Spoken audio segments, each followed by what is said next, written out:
That's right, Rochelle. I'm here on their new campus, which is just outside their visitors center. And this particular event, well, you can say was rather underwhelming. Just about every analyst predicted there would be 3 new iPhones, and it turns out 3 new iPhones. Also, while the previous event featured the iPhone 10 for the first time and its facial recognition ID, the Face ID, this event's main attraction was a new chip. Well, not particularly exciting, but we've heard the naysayers say over and over that Apple is getting boring and running out of ideas. But yet, in the first quarter of 2018, the top 2 selling smartphones in the world were the iPhone 10 and the iPhone 8. They are doing well, and despite a little dip today in the stock has steadily increased this year. So while we had a sort of run-of-the-mill event, you can expect the profits to keep churning.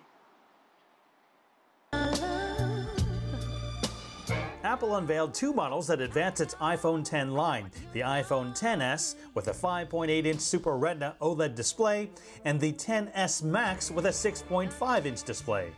The phones are driven by a new A12 bionic chip. The chip is ahead in some regards, right, in terms of being able to pack all that into one holistic chip.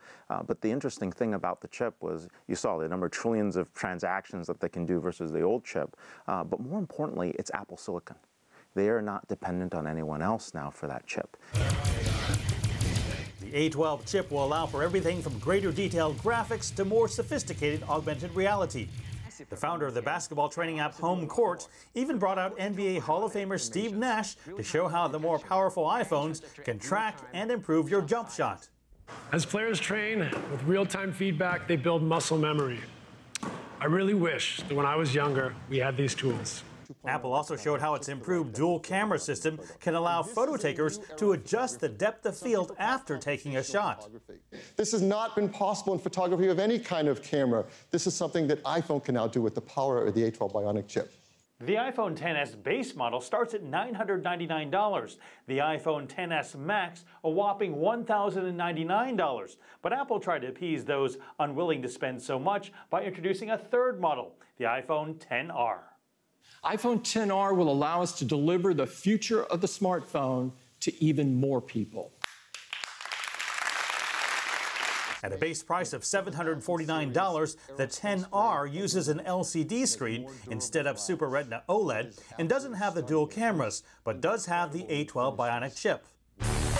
Apple also unveiled its Apple Watch Series 4, which can detect if a wearer falls down and monitor your heart rate by taking an electrocardiogram. Having the American Heart Association there talk about the ability to use the Apple Watch to detect AFib, any kind of anomalies in the heart, but also do heart monitoring, and also if you fall, those are very interesting things. They're coming after healthcare big in the next 2 to 3 years. This is the entry point for them. Apple says its ECG app has been cleared by the U.S. Federal Drug Administration, the first device of its kind to gain such approval.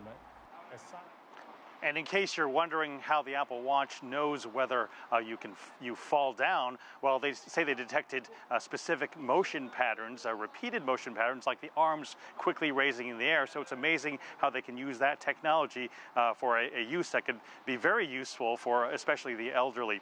Also, a couple areas where Apple stepped up its game. The device has been waterproof, but this takes it to another level where the iPhone can be submerged in 2 meters deep water for up to 30 minutes. And the battery life is said to be 1.5 hours longer. Also, it's getting dual SIM cards, so you can manage 2 phone lines and also use it when you're traveling abroad. Rochelle. Quite a few upgrades there.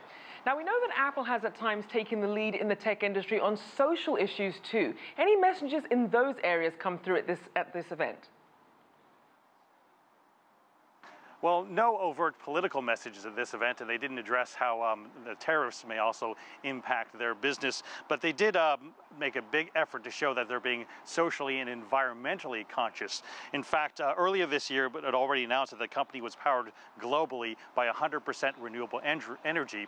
They also said that these iPhones are using a cover glass on its phones that are made up of 32% composed of bio-based plastics. And the iPhone's main logic board is actually using recycled tin. Now, an Apple executive said on stage that this one change will prevent the mining of over 10,000 tons of tin ore in a single year. Rochelle. All right, thank you very much. Mark New there for us in Cupertino, California.